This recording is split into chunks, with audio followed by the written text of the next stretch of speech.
सम्पूर्ण मित्रहरू नमस्कार। म अहिले लमजुङ जिल्ला मध्य नेपाल नगरपालिका वडा नम्बर 7 अन्तर्गत रहेको इशानेश्वर महादेवको मन्दिरमा दर्शन गर्नको लागि आएको छु।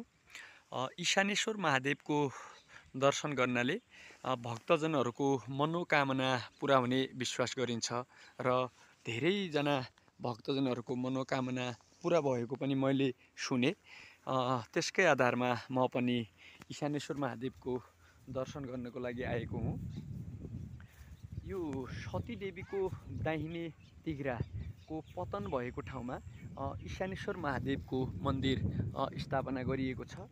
यो लमजुङ जिल्लाको कर्पुटार भन्ने ठाउँमा अवस्थित रहेको छ। यो कास्की जिल्ला र लमजुङ जिल्लाको नजिकै रहेको छ। कास्की जिल्लाबाट करिब 5 मिनेटमा यो इशानेश्वर महादेवको मन्दिरमा पुगिन्छ। अलमोस्ट यो बोर्डर एरियामै छ।